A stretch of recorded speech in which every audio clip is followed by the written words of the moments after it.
إن الحمد لله نحمده ونستعينه ونستغفره ونؤمن به ونتوكل عليه ونعوذ بالله من شرور أنفسنا ومن سيئات أعمالنا من يهده الله فلا مضل له ومن يضلل فلا هادي له وأشهد أن لا إله إلا الله وحده لا شريك له ولا ضد ولا ند ولا مثيل له ولا مثال له وأشهد أن سيدنا ومولانا ومعلمنا ومخرجنا من الظلمات إلى النور محمدا عبده ورسوله أرسله الله بالحق بشيرا ونذيرا وداعيا إلى الله بإذنه وسراجا منيرا فقد بلغ الرسالة وأدى الأمانة ونصح الأمة وكشف الغمة فترك أمته على المحجة البيضاء ليلها كنهارها لا يزيغ عنها إلا هالك اللهم صل وسلم وبارك عليه وعلى آله وأصحابه وأزواجه وذرياته وأهل بيته أجمعين أما بعد فأعوذ بالله السميع العليم من الشيطان الرجيم بسم الله الرحمن الرحيم وقضى ربك ألا تعبدوا إلا إياه وبالوالدين إحسانا إما يبلغن عندك الكبر أحدهما أو كلاهما فلا تقل لهما أف ولا تنهرهما وقل لهما قولا كريما واخفض لهما جناح الذل من الرحمة وقل رب ارحمهما كما ربياني صغيرا صدق الله العظيم رب اشرح لي صدري ويسر لي أمري واحلل عقدة من لساني يفقهوا قولي آمين يا رب العالمين۔ ہم سورہ بنی اسرائیل کی ان آیات کا پہلے کافی دفعہ درس دے چکے ہیں اور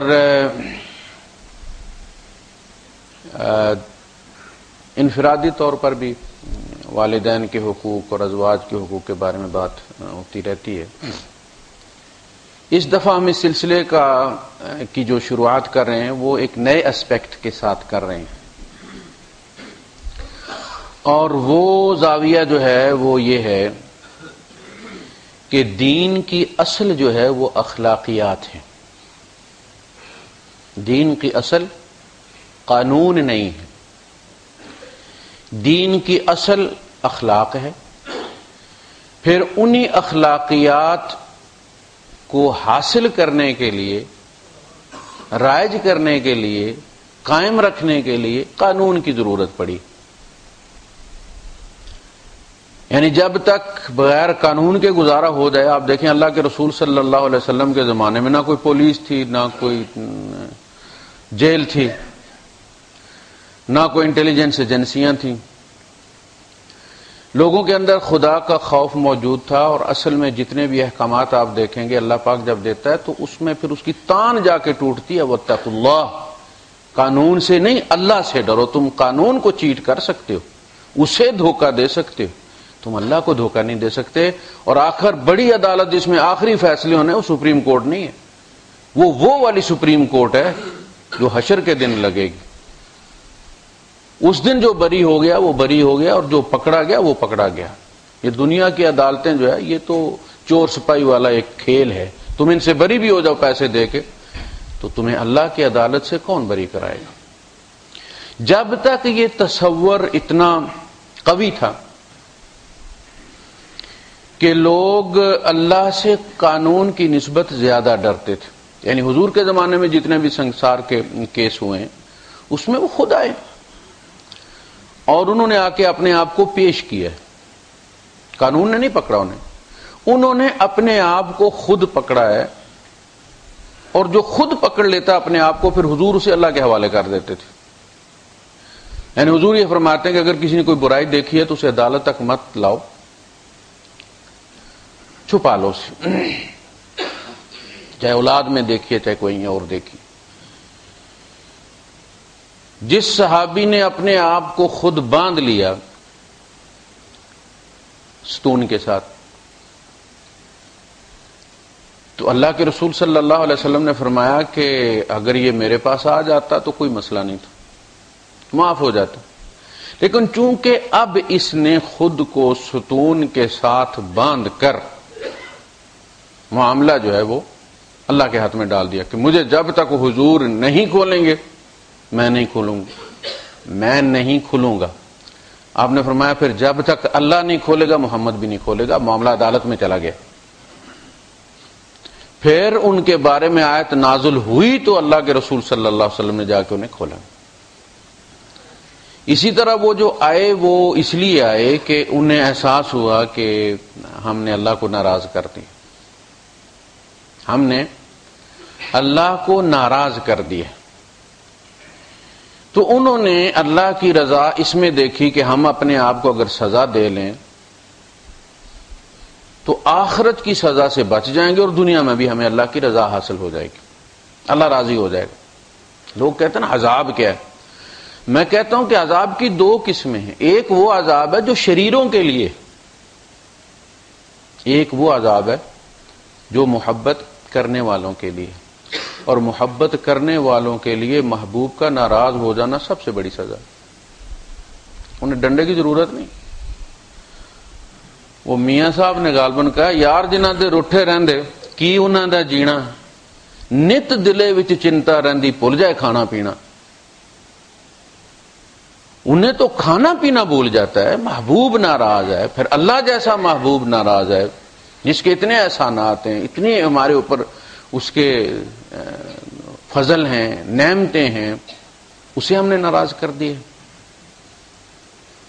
تو انہوں نے خود آ کے اپنے آپ کو، انہیں پتا ہے کہ انہیں کیا سزا ملے گی، اور اللہ کے رسول صلی اللہ علیہ وسلم کوشش کریں کہ یہ ٹل جائے، یہ ٹل جائے، اور عدالت کو یہی کہا گیا ہے کہ وہ کوشش کرے کہ مجرم اقرار نہ کرے۔ آپ دیکھیں حضور نے فرمایا دیکھو یہ نشہ تو نہیں کرتا، نشے میں تو نہیں ہے، یہ بیمار تو نہیں، دورہ تو نہیں پڑتا۔ آج کل بعض طلاقیں جو ہیں وہ بیماری کی وجہ سے بھی ہوتی ہیں، ڈپریشن بھی، یعنی وہ اسٹیٹ آف مائنڈ جو ہے اٹ ڈز میٹر، لازماً اس کا میڈیکل چیک اپ ہونا چاہیے اس کا۔ یعنی یہ بھی کوئی بات ہے کہ میں اس گاڑی سے پہلے اگر سڑک کراس نہ کروں تو میری بیوی کو طلاق، یہ کیا ہے؟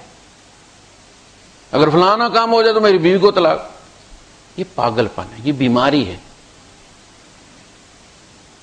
تو حضور نے کہا اس کو دورہ تو نہیں پڑا، اس کا مطلب اگر دورہ پڑتا ہے تو پھر اگلی بات مشکوک ہو گئی۔ کہا نہیں تو نے ایسے کیا ہوگا، بس ایسے تو نے اس کو گلے لگا لیا ہوگا، تو سمجھا تو گناہگار ہوگا، جا تو جا چلا جائے۔ اب دیکھیں حضور کیسے اس کو ٹال رہے ہیں کہ نکل جائے یہاں سے، پھر کہہ رہے ہیں کہ تو نے ایسے ہی چوم لیا ہوگا، تو سمجھتا ہے کہ تو نے بہت بڑا گناہ کر لیا، جا اللہ معاف کرے گا چلا جا۔ یہ کیا ہے؟ ہمارے یہاں تو لوگ پٹھا کر کے الٹا لٹکا کے اعتراف کرواتے ہیں، وہ اعتراف کرے ہوئے کو حضور چاہ رہے ہیں کہ یہ ٹل جائے۔ ابو موسیٰ اشعری رضی اللہ تعالیٰ عنہ پہلے عراق کے گورنر تھے، پھر شام کے گورنر جب بنے، اس کے پاس ایک عورت کا کیس آیا چوری کا، کالی عورت تھی، حبشن تھی۔ تو آپ نے پہلے تو لوگوں کو جو پکڑ کے اسے لائے تھے اسے آپ نے ڈانٹا کہ تم اس کو پکڑ کے ادھر کیوں لے آئے ہو، ادھر ہی چنڈ تفا کر لینا تھا، تم نے چھوڑ دینا تھا اس کو، ضروری تھا عدالت میں لے کر آنا اس کو۔ یہ حضور کی حدیث ہے کہ آپس کے معاملات آپس میں چنڈ تفا کر کے ختم کر لیا کرو، میرے پاس لاؤ گے پھر اللہ کی حد جاری ہوگی۔ اوائڈ کرو عدالت کو۔ ہمارے یہاں یہ ہے کہ جی اسلام کی ابتدا ہی سر کاٹنے سے، ہاتھ کاٹنے سے سنسار، یعنی درخت کو شاخوں کی طرف سے لگانا ہے، جڑوں کی طرف سے نہیں۔ اسلام ایک ایسا درخت ہے جس کی اپنی بنیاد اخلاقیات پر ہے، جو چاہتا ہے کہ بندے کا اپنا امیون سسٹم کام کرے، وہ اپنا محاسبہ خود کرے، اپنی عدالت خود لگائے، اللہ سے ڈرے۔ تو آپ نے پہلے تو ان کو ڈانٹا جو پکڑ کے لائے تھے کہ تم اس حبشن کو پکڑ کے لے آئے ہو جسے یہ بھی پتا نہیں کہ اس کا ہاتھ کاٹ دیا جائے گا، اور تم بڑے خوش ہو رہے ہو کہ تم اسلام کی خدمت کر رہے ہو۔ تم اپنے آپ کو شاباش دے رہے ہو کہ تم نے بڑی خدمت کر دی اسلام کی. ایک عورت کو پکڑ کے لے آئے تم عدالت میں ہاتھ کٹوانے کے لیے. اس کے بعد آپ نے اس عورت سے پوچھا کہ کیا تو نے چوری کی ہے؟ اور ساتھ کیا کہا؟ فرمایا قولی لا، کہہ دے نہیں. اب ان کا باپ بھی نہیں ثابت کر سکتا، اب انہیں ثابت کرنے دے. اسلام رحم کی طرف مائل ہے، سزا کی طرف مائل نہیں. قولی لا، یہ ہماری کتاب الآثار جو ہے جس پہ فقہ حنفی جو ہے وہ اپنی قانون سازی کرتی ہے. اسلام ہمیں نافذ شدہ ملا ہے، اس کے اپنے آثار ہیں. جس طرح عدالتیں جو ہیں یہ اپنے فیصلوں سے اتھارٹیز پکڑتی ہیں. وکیل عدالت میں کیا پیش کرتے ہیں؟ عدالت ہی کے فیصلے پیش کرتے ہیں کہ فلاں سال میں سپریم کورٹ نے یہ فیصلہ کیا تھا. ایون یہ کہ اپنے یہاں نہیں، انڈیا کی عدالت کا دے دیتے ہیں، برطانیہ کی عدالت کا دے دیتے ہیں. عدالتوں کے ہی فیصلے پیش کیے جاتے ہیں. اس میں آپ دیکھیں قولی لا، تو کہہ دے نہیں. اس نے کہہ دیا نہیں. اب اس کے اعتراف پر وہ اس کو پکڑ کر لائے تھے. جب اس نے کہہ دیا نہیں تو ماں مر گئی نا. کیسے ثابت کریں گے وہ؟ پولیس، پاکستانی پولیس والا تو نہیں نا سلسلہ کہ وہ ہرن کو بھی ہاتھی منوا لیں. تو اس کی جان چھوٹ گئی. اچھا، اس میں باقاعدہ کتاب الآثار میں لکھا ہوا ہے عدالتوں کے فیصلوں میں کہ جج سوال نہیں کرے گا ملزم سے. ہو سکتا ہے جج کے دباؤ میں اس کی پرسنالٹی کی وجہ سے مجرم اقرار کر لے. دیکھیں آپ، اور یہ طے کیا گیا کہ جج اعتراف کے دوران ملزم کی طرف دیکھے گا بھی نہیں، کان ادھر رکھے گا لیکن دیکھے گا کہیں اور، اس کو دباؤ میں نہ لائے.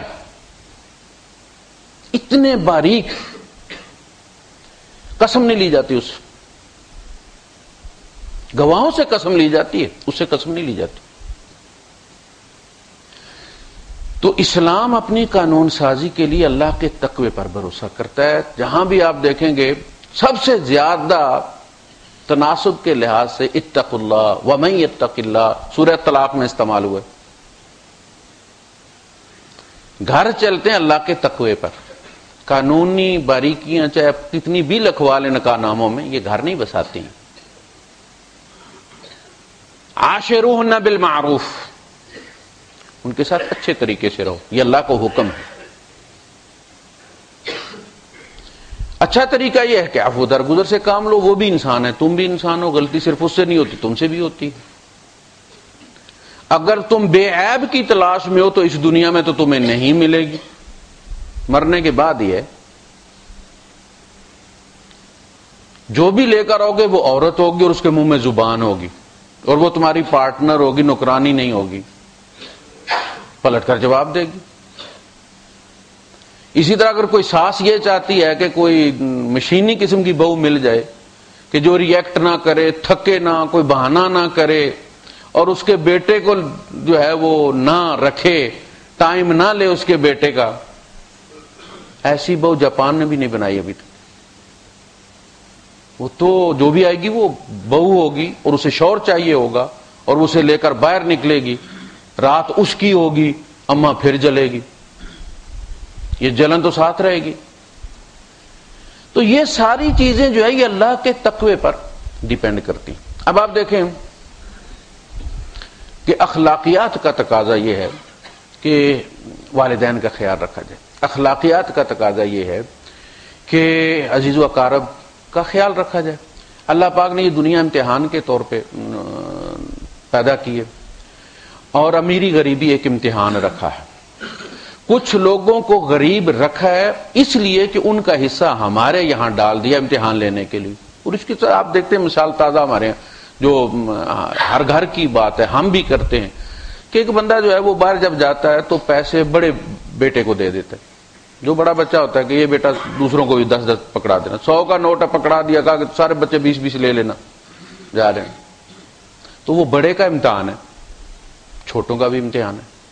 چھوٹوں کا امتحان یہ ہے کہ انہیں جلن ہوتی ہے کہ اس پہ بڑا اعتبار ہے، ہمارے اوپر کسی کو اعتبار نہیں. خردہ کروا کے سب کو 20-20 ماں باپ نے دے دینے تھے، اس کے ہاتھ میں کیوں دیے؟ اپنے جیسے سے لیتے ہوئے آدمی کو تکلیف ہوتی ہے. والدین دے دیں تو کوئی مسئلہ نہیں. اس کا امتحان یہ ہے کہ سارے پیسے اس کے ہاتھ میں آ گئے. اب تو گڑبڑ بھی کر سکتا ہے. خود تو اسی وقت کھا سکتا ہے اپنے, دوسروں کو کہہ سکتا ہے شاید صبر کرو بعد میں دوں گا تمہیں. ہو سکتا ہے نا, دے لیکن رگڑا لگوا کے دے انہیں. اسی طرح اللہ نے کی ہے. یہ جو ہماری تنخواہیں ہیں نا جنہیں ہم لیے پہ کہتے ہیں ہمارا حق ہے, کہا نہیں. والذین فی اموالہم حق معلوم للسائل والمحروم. وہ محروم نہیں ہے, اس کا حق تیرے یہاں رکھ دیا اللہ نے, تیرے رزق میں, اور تیرا امتحان بنا دیا دوست. وآت ذی القربى حقہ, وہ جو تیرے یہاں حق رکھ دیا تیرے غریب رشتہ دار کا, اسے حق دو. یہ تمہارا امتحان ہے. ہم سمجھتے نہیں میں نے کمائی کی, اور جب کک آؤٹ ہو جاتے تو پھر نوکری نہیں ملتی, دھکے کھاتے پھرتے, نفل پڑھ پڑھ کے مر جاتے ہیں. اگر تجھے پہلے اپنی سی وی کی بنیاد پر ملی تھی تو اب کیوں نہیں مل رہا؟ اب تو تجربہ بھی ساتھ شامل ہو گیا ہے. یہ ہمارے ایمان کی کمزوری ہے. ہم حقیقت کو اگر سمجھیں تو اللہ پاک یہ فرماتا ہے کہ جو غریب ہے وہ خود غریب نہیں ہے. کوئی غریب خود اپنی مرضی سے غریب نہیں ہونا چاہتا. انہ هو اغنا و اقنا, وہی امیر بناتا ہے, وہی غریب بناتا ہے. طے کرتا ہے کہ اس کو میں اس کا حق دے کے اس کو امیر بنا دیتا ہوں, اس کو غریب بنا دیتا ہوں, دیکھتا ہوں یہ اس کو دیتا ہے کہ نہیں دیتا. اور جس کو نہیں دیا اس کا یہ ہے کہ وہ چیک کرنا ہے کہ چونکہ اس کے پاس نہیں ہے لہذا یہ پیسے کمانے کے لیے کوئی غیر شرعی طریقے تو نہیں اختیار کرتا. کوچے لوٹنا تو نہیں لوٹنا شروع نہیں کر دیتا, بینک ڈکیتیاں تو نہیں شروع کر دیتا. دوہرا امتحان ہے. تو اصل میں اخلاقیات. اسی طرح آگے آپ دیکھیں گے جو دیگر قوانین آ رہے ہیں کہ اگر ہم اللہ کے ڈر کی وجہ سے اس پر عمل کریں, اللہ کے کہنے پر عمل کریں, کسی قانون سازی کی ضرورت نہیں. اللہ کے کہہ دینے کے بعد ہم کیوں انتظار کریں گے پاکستان کی پارلیمنٹ پاس کرے گی تو ہم یہ کام کریں گے؟ کبھی نہیں کریں گے ہم. جب ہم نہیں کرنا چاہتے, کسی قوم کے اندر جب اخلاق مر جاتا ہے تو کوئی قانون اس قوم کو پھر اپنے پاؤں پر کھڑا نہیں کر سکتا. قانون کبھی انسان کو اچھا نہیں بنا سکتا. دیکھیں ہم وہ ریموٹ سے اے سی چلاتے ہیں, بند کرتے ہیں, یہ تو دو طرفہ سلسلہ ہے. ایک سسٹم اس ریموٹ کے اندر ہے, ایک سسٹم اس کے اندر ہے, وہ ریسیور اس کے اندر ہے. دوسرے اے سی کا آپ ریموٹ دبا کے 50 دفعہ دیکھ لیں, بند ہوتا ہے. کیا بات ہے؟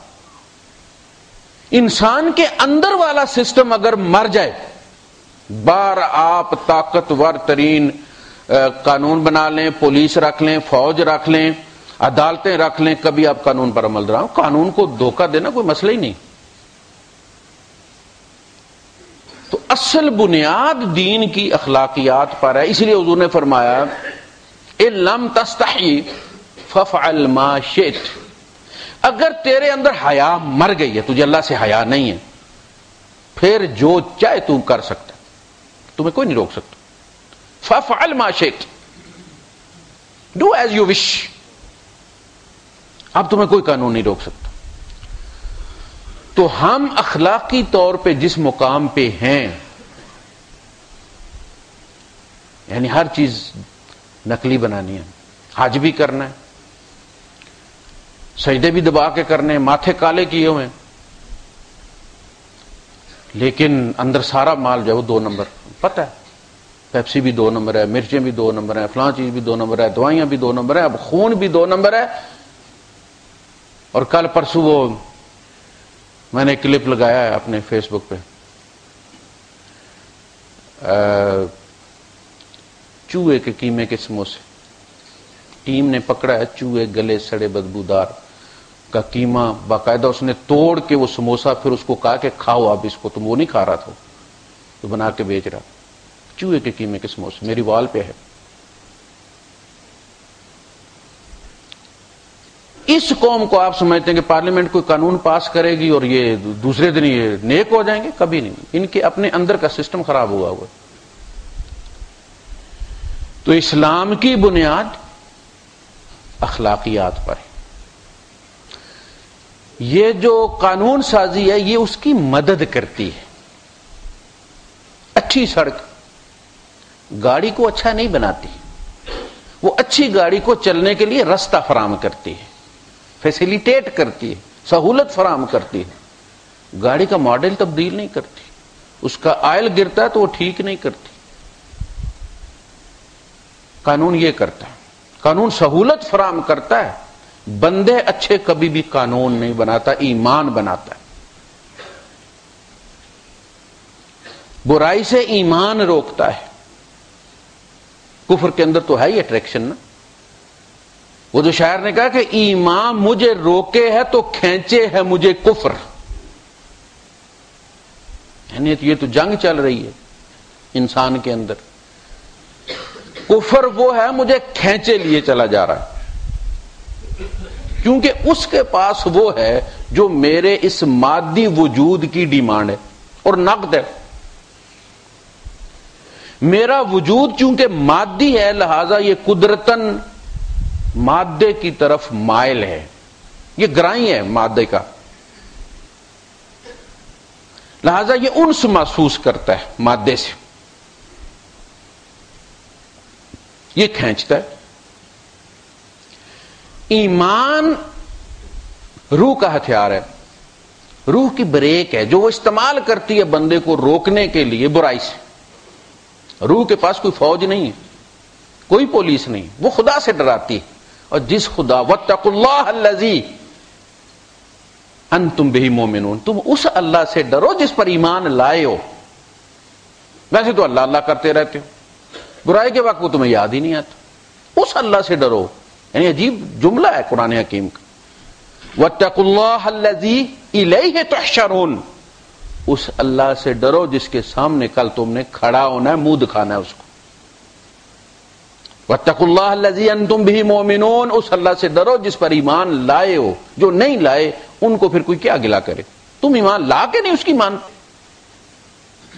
اپنا بیٹا کسی کی بات نہ مانے تو وہ محلے والوں کا گلا کر سکتا ہے کہ محلے والے بچے جی میری بات نہیں مانتے؟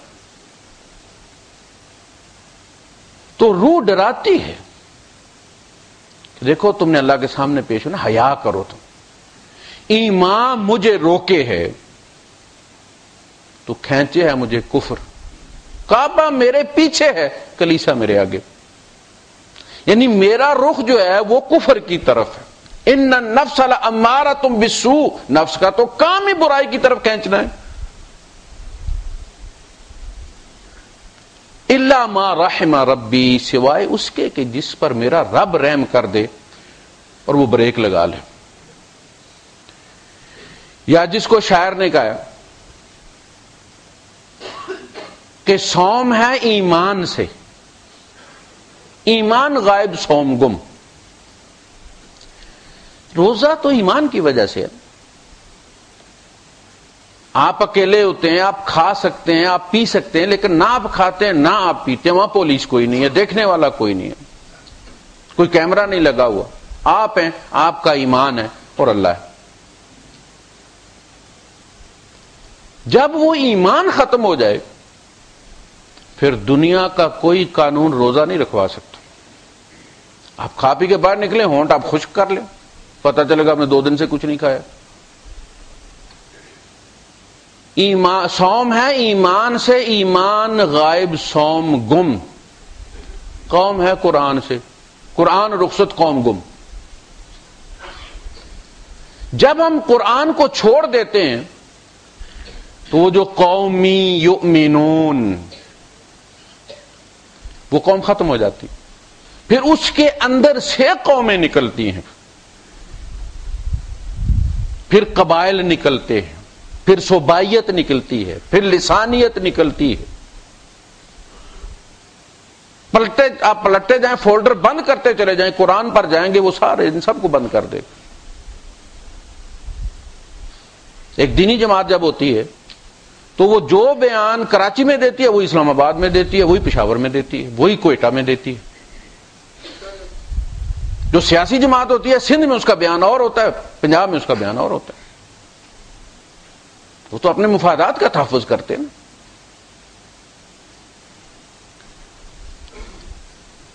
تو قوم ہے قرآن سے، جتنا ہم قرآن سے دور جا رہے ہیں اتنی ہماری ڈویژن بڑھتی چلی جا رہی ہے،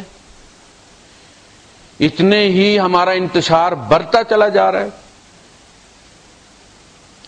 اور اس کا علاج سوائے اس کے کوئی نہیں ہے کہ جس چیز کی ڈیفیشنسی ہے اسی کو عام کیا جائے. اللہ کی کتاب جہاں اللہ کے رسول صلی اللہ علیہ وسلم نے فتنوں کی ایک طویل فہرست گنوائی تو حضرت علی رضی اللہ عنہ نے فرمایا مل مخرج منہا یا رسول اللہ.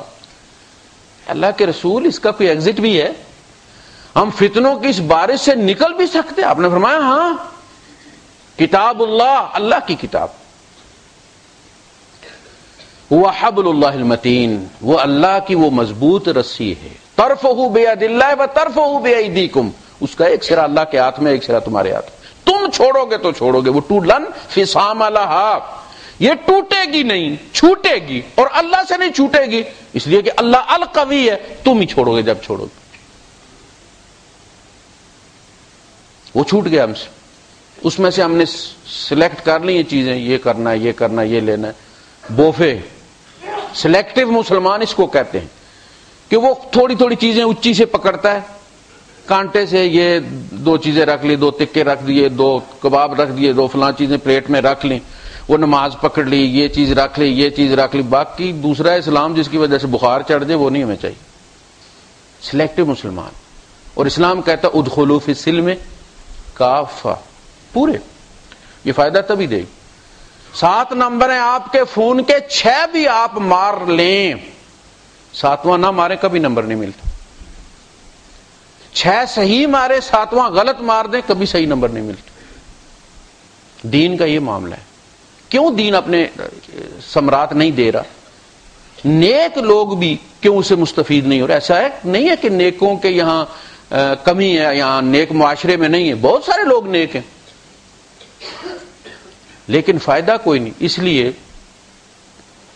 کہ اگر 4 آنے کا فیوز خراب ہو جائے تو یہ پورا سسٹم بجلی کا ختم ہو جاتا، کوئی فائدہ نہیں رہتا. یہ ٹیوبیں نئی بھی ہوں جلیں گی نہیں. اسی طرح کا معاملہ ہے. ہم ایک دوسرے سے کٹے ہوئے ہیں. ہم نے اسلام کو ایک نظام کی حیثیت سے لیا نہیں جس کی اساس اخلاقیات ہے، اللہ سے حیا.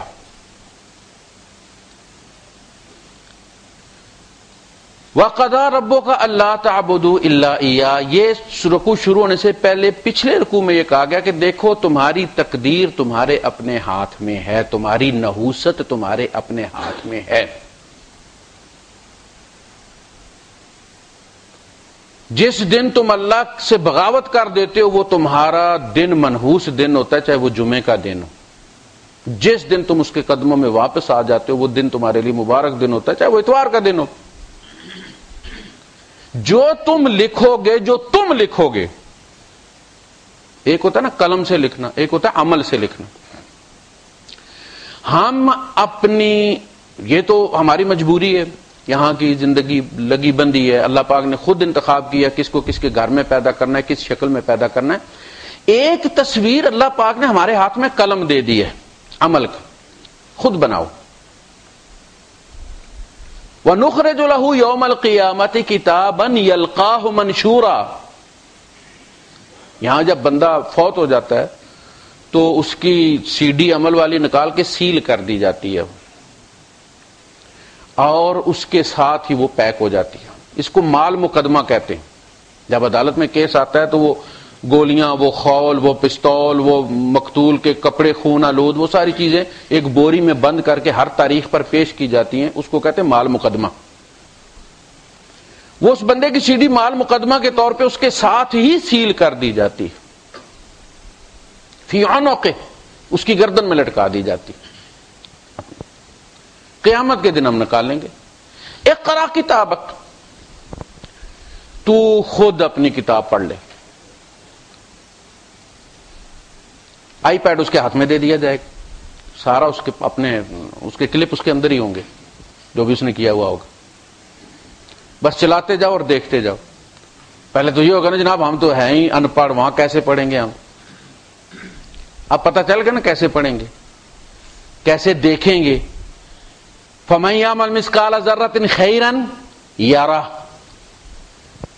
وہ جو نیچرلسٹ ہیں وہ کہتے ہیں جی کیسے نماز کیسے دیکھی جا سکتی ہے، روزہ کیسے دیکھا جا سکتا ہے، فلاں کام کیسے دیکھا جا سکتا ہے. یہ کیچ بھی دیکھا جا سکتا ہے اس کا رن آؤٹ بھی دیکھا جا سکتا ہے، نو بال بھی دیکھی جا سکتی ہے، وہ سارا کچھ تم آہستہ آہستہ کر کے تو تھرڈ امپائر کی طرح خود دیکھ سکتے ہو۔ 50,000 سال کا دن ہے، اتنی جلدی کوئی نہیں ہے۔ عدالت میں پیش ہونے سے پہلے تمہارے اپنے ہاتھ میں پکڑا دیا جائے گا، جب تک تمہاری باری آتی دیکھ لو اس میں کوئی کمی بیشی تو نہیں، کہیں کوئی فوٹو شاپ والا معاملہ تو نہیں ہے، کسی نے گڑبڑ تو نہیں کر دی۔ اقرا کتابک کفا بنفسک الیوم علیک حسیبا، آج تو اپنا محاسبہ کرنے والا خود ہی کافی ہے، جب تک باری آتی پتہ نہیں بندہ کتنی بار مرے گا اور کتنی بار جیے گا، اس شرم سے کہ ابھی میری ماں کے سامنے یہ سارا لگایا جائے گا، ابھی میرا باپ یہ سب کرتوت دیکھے گا، کیا ہوگا میرا؟ یعنی سب کچھ دکھانے کے بعد معاف بھی کر دیا جائے تو کوئی جینے کا حال رہتا ہے؟ معافی تو یہی ہے نا کہ اللہ پاک پردہ ہی ڈال دے، بس بندہ پیش اور وہ اس کی طرف دیکھے، بندے کی طرف بندہ نظر جھکا دے، بس لین دین کے جو معاملات ہیں بندہ سامنے کھڑا کیا جائے، ایک ایک بندے کا حساب ہونا۔ افراد اچھے ہوں تو قوم اچھی ہو جاتی ہے، قوم کوئی بلا نہیں ہے، افراد مل کر یہ قوم بناتے ہیں، عمارت کوئی بلا نہیں ہے، کوئی چیز نہیں ہے، چند اینٹیں جڑ کر ایک عمارت بناتی ہے۔ یہ کیسے ممکن ہے کہ اینٹیں کچی ہوں عمارت پکی ہو؟ لوگ کہتے ہیں جی نظام حکمران برے، ساری چیزیں اس میں پورا سسٹم برا ہے۔ سسٹم نام کس کا ہے؟ ایک ڈی سی اللہ سے ڈرنے والا آ جائے پورے ضلع کا نظام ٹھیک ہو جاتا، ایک آ جائے۔ ہم نے حساب پاکستانی کی حیثیت سے نہیں دینا وہاں پہ، چلو گرین پاسپورٹ والے کھڑے ہو جاؤ، ایک وَلَقَدْ جِئْتُمُونَا فُرَادًا فَإِذَا نُفِخَ فِي الصُّورِ فَلَا أَنْسَابَ بَيْنَهُمْ، نسب کی جمع انصاب، اردو میں نسب استعمال ہوتا ہے، فَلَا أَنْسَابَ بَيْنَهُمْ، کوئی نسب کا رشتہ نہیں ہوگا، وَلَا هُمْ يَتَسَاءَلُونَ، اور نہ ان سے پوچھا جائے گا تمہاری قوم کیا ہے، تمہارا باپ کون ہے، تم کون، اٹھو اپنی سی ڈی لو، بلاؤ آئی پیڈ اپنا، کھڑے ہو جائیں یہاں پہ، یہ ماسٹر کمپیوٹر ہے، اس کا ماسٹر ڈیٹا وہاں ہوگا، وہ جو ہے نا وہ وضع الکتاب، کتاب رکھی جائے گی، وہ ماسٹر کمپیوٹر ہے جس میں پوری انسانیت کے اگلوں پچھلوں کے سارا ریکارڈ اس میں ہوگا، جو ہاتھوں میں پکڑایا جائے گا وہ تو اس کی کاپی ہوگی۔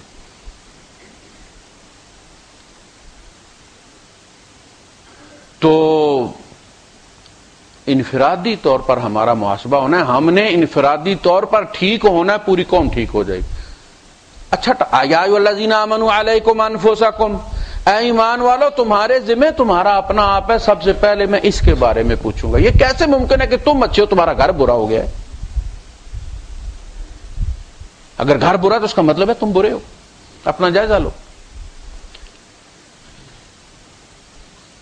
علیکم انفسکم، آج اگر 18 کروڑ بندے ایک بندے کی ذمہ داری لے لیں، یار ایک بندے کی، یہ نہیں کہ ہم نے پورا چائنا تبدیل کرنا ہے، پورا کینیا مسلمان کرنا ہے، پورا فلاں کام کرنا ہے، ایک بندہ اللہ نے سپرد کیا، اور وہ بندہ بھی غیر نہیں کہ مجھے پتہ نہیں کیا کرتا ہے، وہ میں ہوں، مجھے پتہ ہے میں کیا کرتا ہوں، وہ بندہ جو میرے حوالے کیا گیا وہ میں ہوں۔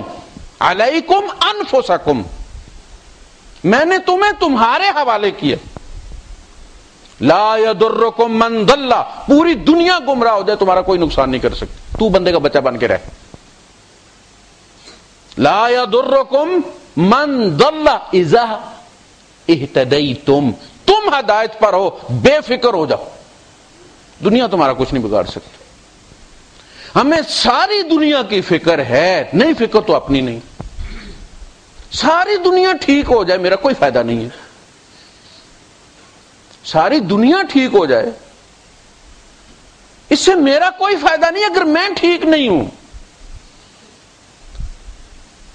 لا یضرکم من ضل اذا اہتدیتم الی اللہ مرجعکم، یاد رکھو تم نے اللہ کے سامنے آنا، ایک ایک نے کھڑے ہو کے حساب دینا ہے، گروپوں میں نہیں، کوئی جلدی نہیں اللہ پاک کو۔ اگر قیامت لانے میں کوئی جلدی نہیں نا، صدیاں گزر گئی ہیں، ہزاروں سال گزر گئے، اور پتہ نہیں کتنے ہزاروں گزریں گے، تو حساب لینے میں بھی اسے کوئی جلدی نہیں، اوپن ہے۔ وہ 50,000 جو ہے نا، وہ تو زیادہ، جیسے آپ کسی کو کہتے میں نے تمہیں 100 بار منع کیا، 100 بار کا منع کہ گن کے آپ نے 101 بار نہیں کیا یا 70 بار نہیں کیا، اس کا مطلب یہ ہوتا ہے کہ وہ اوپن دن ہو۔ ایک ایک بندے کا جب تک حساب ختم نہیں ہوگا، آپ اندازہ کریں نبی بھی جنت میں نہیں جائے گا اس قوم کو۔ ساری امت نبی کے فولڈر میں، نبی سپانسر ہے امت کا۔ پہلے نبی کو کھڑا کیا جائے گا، وَجِيءَ بِالنَّبِيِّينَ وَالشُّهَدَاءِ، چلو بھائی اپنی امت کا حساب کرواؤ۔ جب تک آخری بندے کا حساب نہیں ہوگا، نبی وہاں سے میزان کے پاس سے ہٹے گا نہیں۔ فائلیں نبی پکڑائیں گے، پتہ ہے اللہ کی عدالت کا ریڈر اس امت کا نبی ہوگا، اپنی امت کی فائلیں نبی پکڑائے گا۔ یہ ابو بکر صدیق کی ایک حدیث، اس کی اتھینٹسٹی مجھے پتہ نہیں ہے کس درجے کی ہے، لیکن اس حدیث میں کہا گیا ہے کہ اللہ پاک کو جب غصے میں ہوں گے، حضور نے فرمایا کہ اس دن اللہ پاک جتنا غصے میں ہوگا اس سے پہلے کبھی اتنا غصے میں نہیں ہوگا، نہ کبھی اس کے بعد اتنا غصے میں ہوگا۔ سارے مجرم اکٹھے ہو کے آ گئے، غضب کا کیا عالم ہوگا۔ نبی جرت نہیں کریں گے اللہ سے یہ کہنے کی کہ حساب شروع کرو۔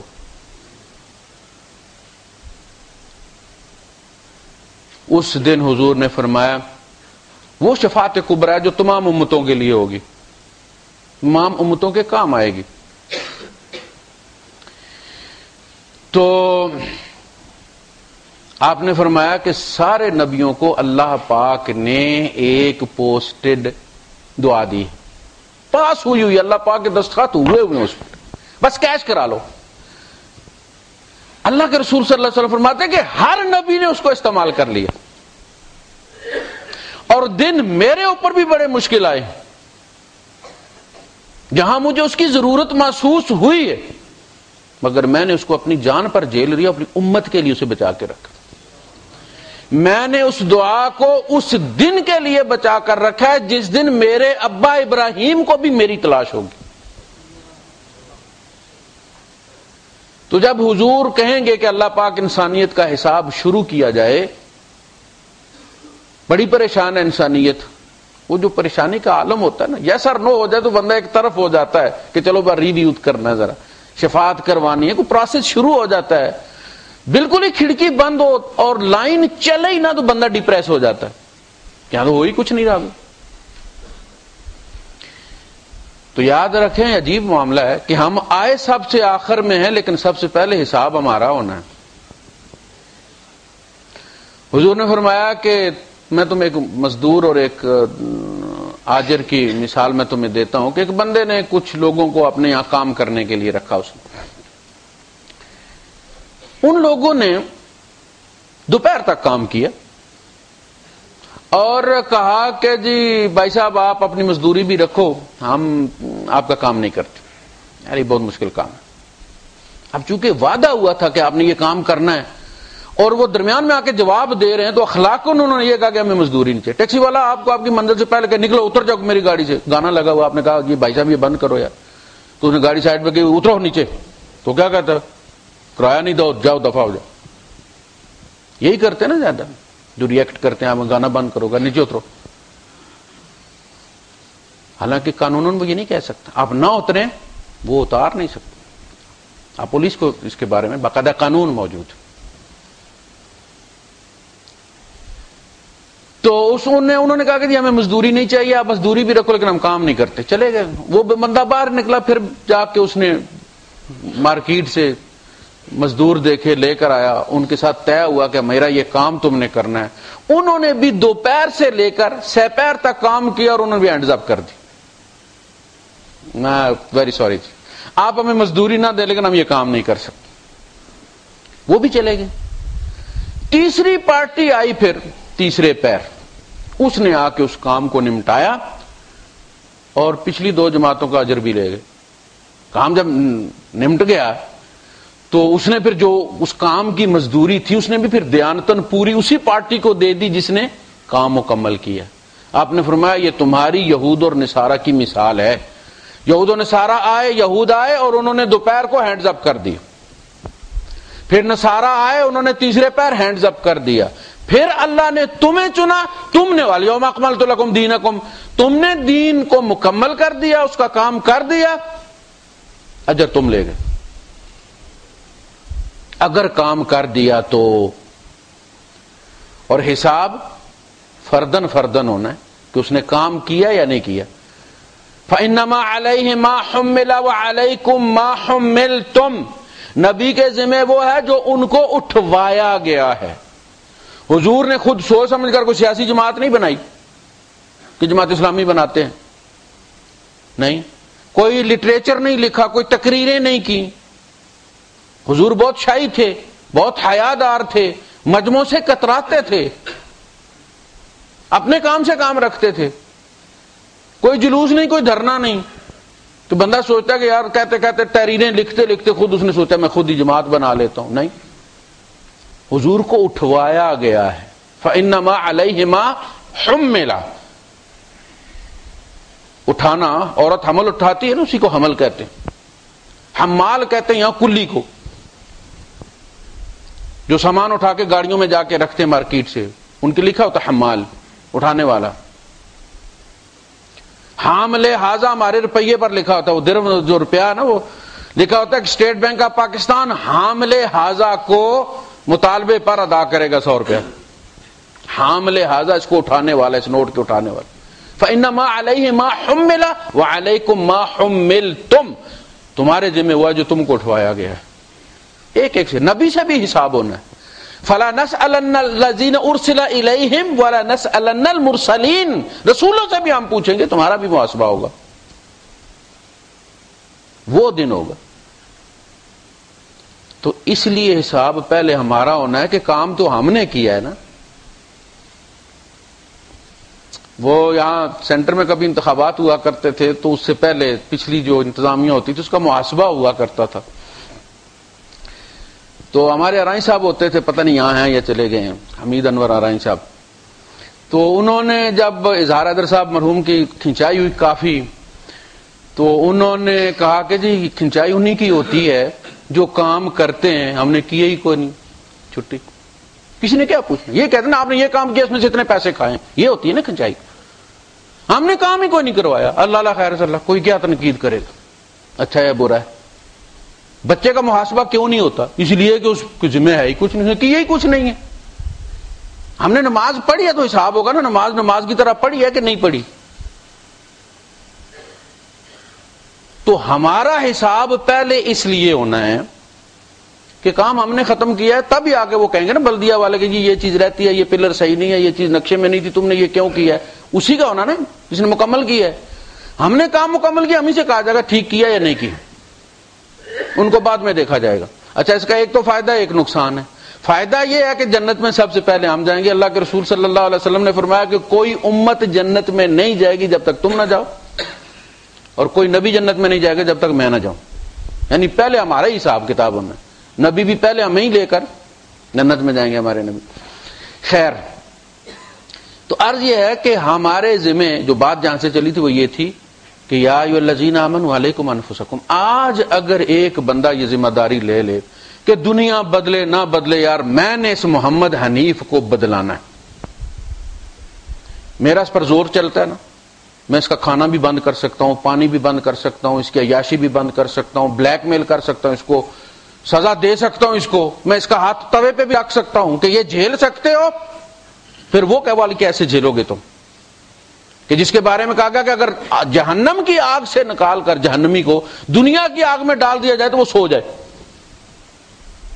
اب تو آپ کو پتہ چل گیا نا کہ آگ ساری آگیں برابر نہیں ہوتی، ہر آگ کا اپنا ٹیمپریچر ہوتا ہے۔ ایک ویلڈنگ والی آگ ہوتی ہے جو لوہے کو ایسے کر کے کاٹ دیتی ہے، گارڈر کو جیسے وہ صابن ہے یا مکھن کی ٹکیا ہے، وہ بھی آگ ہی ہے۔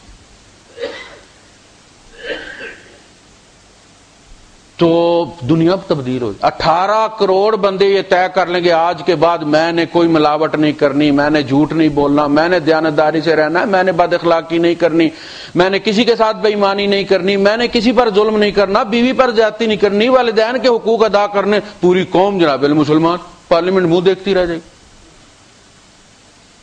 اس کے لیے کسی اور قانون سازی کی ضرورت ہے؟ اللہ رسول کے حکم کے بعد کسی تیسرے کا دستخط چاہیے ہمیں مسلمان میں ایکٹیویٹ کرنے کے لیے, مسلمان بنانے کے لیے؟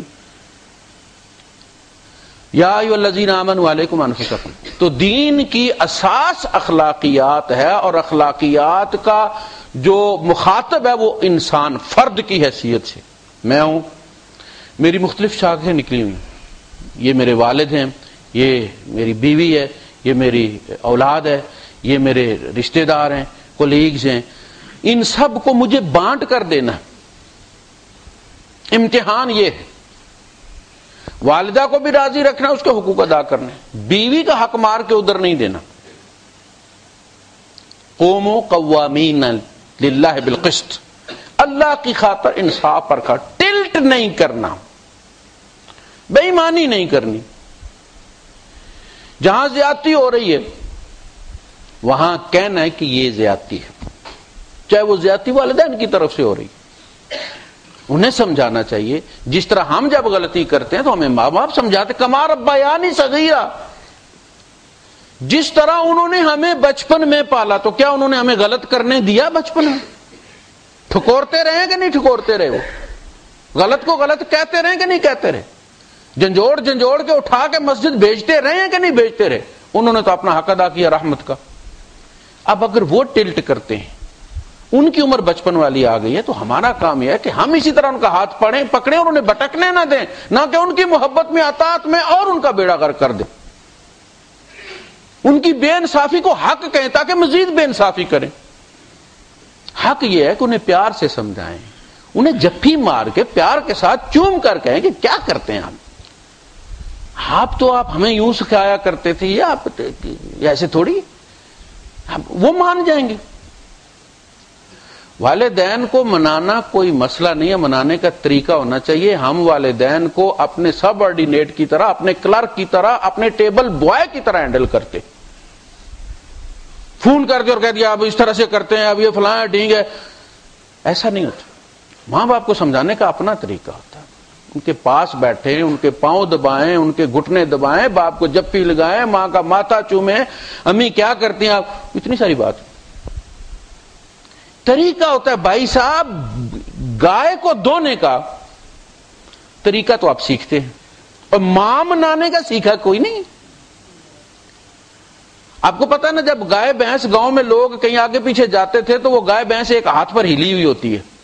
اب مسئلہ ہوتا ہے کہ یہ تو تاریخ پر جا رہا ہے, عدالت, پیچھے گائے یا بھینس کون کرے گا, دھوئے گا.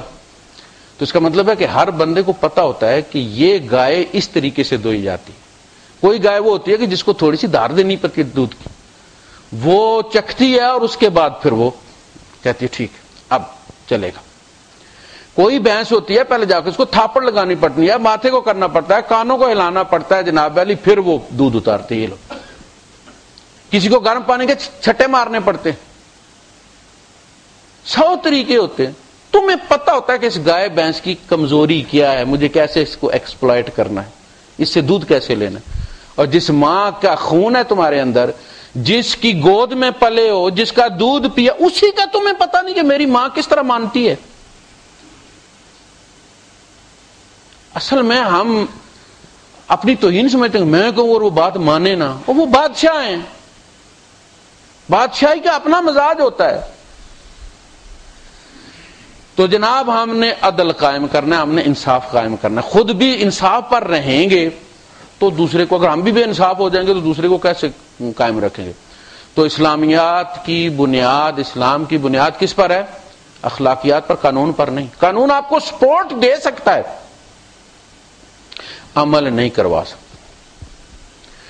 آپ کو حاضری لگائی جا سکتی ہے کہ آپ نے نماز پڑھی یا نہیں پڑھی, لیکن کیا کوئی ایسا آج تک آلہ ایجاد ہوا ہے جو چیک کرے کہ آپ نے وضو بھی کیا ہے کہ کوئی نہیں کیا؟ ہمارے یہاں صلاۃ کمیٹیاں بنی تھی نا, جس میں حاضری لگتی تھی کہ جی یہ نماز پڑھی یا نہیں پڑھی. ہمارے ساتھی ایک گئے یہاں سے تو ملنے اپنے دوست کو فیصل آباد گئے، تو صبح ہلے جلے، وہ رات کو پتہ جب دوستوں کے یہاں جاتے تو گپ شپ چلتی ہے، لیٹ نائٹ سوئے، تو صبح جب وہ ہلے جلے تو اس نے کہا ستا رہا میں آپ ہی چیئرمین سلاد کمیٹی دا، یعنی میں نے حاضری خود ہی لگانی ہے، ڈال دوں گا حاضری۔ تو قانون کوئی نہیں عمل کروا سکتا جب تک انسان کے اپنے اندر حیا کا مادہ نہ ہو، اور حیا سب سے پہلے اس سے جو ہر وقت ہر حال میں آپ کو دیکھتا ہے۔ وَقَضَىٰ رَبُّكَ، تیرے رب نے یہ فیصلے کیے۔ اب وہ فیصلے سنائے جا رہے ہیں، یہ وہی فیصلے ہیں کہ جو تورات کی بیس ہیں، جن پر تورات کی قانون سازی کی گئی ہے۔ تورات نام ہے قانون کا، التورا کا مطلب ہے دی لا، تورات عبرانی میں کہتے ہی قانون کو، اس میں سارے قانون ہیں، خشک، یہ کرے تو یہ کر دو، یہ کرے تو یہ کر دو، یہ کرے تو یہ کر دو۔ زبور، زبور کا مطلب ہے ترانہ، ترانے ہیں اس میں، دعائیں ہیں ساری، بڑی بہترین جامع دعائیں۔ انجیل، انجیل کا مطلب ہے حکمت، وزڈم، جھنجھوڑ دینے والے جملے ہیں اس کے اندر۔ تم علماء کو مخاطب کیا گیا۔ حضرت عیسیٰ علیہ السلام کا ہمیشہ رخ ہی علماء کی طرف رہا ہے، عام لوگوں کے لیے وہ بڑے رحیم اور کریم تھے، مجمع ان کے ساتھ لگے رہتے تھے، علماء کو جو جوڑتے تھے۔ وہ جب 10-12 سال کی عمر میں سب سے پہلے آئے ہیں بیت المقدس، سب سے بڑے کلیسا کے اندر، وہ جو ان کا معبد تھا یہودیوں کا، تو 10-12 سال ان کی عمر تھی، اور جو خطاب کیا انہوں نے ہلا کر رکھ دیا انہوں نے علماء کو۔ علماء نے پلٹ کر سوال کیے اور انہوں نے پلٹ کر 2 جملوں میں ان کے جواب دیے۔ آپ نے فرمایا تم لوگ مچھر چھاننے میں بڑی محنت کرتے ہو اور سموچے اونٹ نگل جاتے ہو، یہ علماء، توڑنے پہ آتے ہو تو اللہ کی حدیں توڑ دیتے ہو، اور جب چھاننے پہ آتے ہو تو چھوٹی چھوٹی چیز پر بحث کرتے ہو۔ ہمارے ہاں یہی ہوتا ہے۔ ہمارے یہاں ایک دفعہ آپ کو پتہ ہے کراچی ایئرپورٹ پہ حملہ ہوا تھا، فلسطینیوں نے کیا تھا جہاز پر، تو کچھ لوگ اس میں ہوئے تھے، مارے بھی گئے تھے۔ ایک تصویر چھپی جس میں ایدی کی، عبدالستار ایدی کی بیوی جو ہے بلقیس ایدی جو ہے، وہ پکڑ کے کسی مریض کو سہارا دے کے لا رہی ہیں، مرد کو کسی۔ اگلے دن کے سارے اخبار فتووں سے بھرے ہوئے تھے، نامحرم کو پکڑا ہوا تھا۔ کسی نے نہیں کہا کہ جنہوں نے یہ ظلم کیا ہے، یہ جہاز پر حملہ کیا، یہ ناجائز ہے، یہ نہیں کرنا چاہیے تھا، انسانی جانوں سے نہیں کھیلنا چاہیے۔ اس پہ کسی کو فکر نہیں، فکر یہ کہ بلقیس ایدی نے ہاتھ لگا دیا کسی مرد کو۔ یہ ہے، تم مچھر تو چھانتے ہو مگر سموچے اونٹ نکل جاتے ہو۔ اے علماء یہود، باڑ تو اس لیے لگائی جاتی ہے کہ وہ کھیت کو بچائے، لیکن جب باڑ ہی کھیت کو کھانے لگ جائے اس کھیت کو بچائے گا کون؟ تمہیں تو اللہ نے اس لیے اٹھایا تھا، یہ دین تمہارے حوالے کیا تھا، اس کی حفاظت کرنا، تم اس کو کھانا شروع ہو گئے ہو، اب اس کو بچائے گا کون؟ اے علماء یہود، تمہارا حال ان قبروں کی طرح جن کے باہر تو سنگ مرمر لگا ہوتا ہے، چونا چمک رہی ہوتی ہیں، اور ان کے اندر گلی سڑی بدبودار ہڈیاں ہوتی۔ یہ تمہارے جبے، یہ تمہارے امامے، یہ تمہاری شکلیں، یہ تو بڑی سجی ہوئی ہیں، لیکن تمہارے اندر بدبودار شخصیت ہے۔ تم حرام کھاتے ہو جس طرح گدھ مردار کو کھاتے۔ اللہ پاک نے قرآن حکیم میں بھی ان کو کہا ہے، السحت، یہ مردار کھاتے۔ دین بیچ کر جو بندہ کھاتا ہے نا، اس کو اللہ پاک وہ کہتا ہے کہ جس طرح گدھ، اب گدھ کی عادت یہ ہوتی ہے کہ جب تک مردار جانور بدبو نہ دے وہ قریب نہیں جاتا، اس کے درخت پہ بیٹھ کے تماشا دیکھتا رہتا، جو اسمیل شروع ہوتی ہے وہ دوڑ کے جاتا اس کو۔ یہ السحت، یہ حرام سے بھی بری چیز ہے السحت، دین کے فتوے بیچ کر کھانا۔ تو لا، التورا، ترانے، دعائیں، زبور، وزڈم، انجیل، ان تینوں کا مجموعہ ہے قرآن حکیم، جس میں لا بھی ہے، جس میں اللہ کی شان کے ترانے بھی ہیں، جس میں حکمت کے اقوال بھی ہیں۔ تینوں کتابیں اس کتاب کے اندر جمع کرتی گئیں، ساری تعلیمات اس کے اندر رکھ دی گئی. تو یہ وہ جو 10 کمانڈمنٹس ہیں ان کے یہاں احکامات 10 جن پر پھر تورات کی بنیاد رکھی گئی ہے، وہ سورہ بنی اسرائیل میں جس میں حکومت کی نوید سنائی گئی ہے. قُل رَبِّ أَدْخِلْنِي مُدْخَلَ صِدْقٍ وَأَخْرِجْنِي مُخْرَجَ صِدْقٍ وَاجْعَل لِّي مِن لَّدُنكَ سُلْطَانًا نَّصِيرًا. حکومت کی نوید ہے اس میں. جب اللہ پاک کی اسلوب ہے اللہ پاک کا، جب کوئی چیز اللہ پاک دینا چاہتا ہے تو دعا کرواتا ہے اس کے لیے نبی سے. یہ سگنل ہوتا ہے کہ آپ تمہیں ہم یہ دینے والے. جیسے کوئی کہتا ہے نا باہر سے، آپ کو مدیر کہتا ہے کہ جاؤ یہ فل اپ کروا کے لے آؤ اپلیکیشن، اس کا مطلب ہے منظوری ہو گئی ہے، اب صرف میں نے نیچے سے فل اپ کر کے لانا ہے. اس طرح اللہ جب کہتا ہے نا یہ دعا کرو تو اس کا مطلب یہ ہوتا ہے کہ آپ کو ہم نے کر دیا ہے، فائنل آپ کو ہم دینے جا رہے ہیں. اس میں پھر یہ دیا گیا کہ اسلامی ریاست کی بنیاد یہ احکامات بنیں گے. وآخر دعوانا الحمدللہ رب العالمین.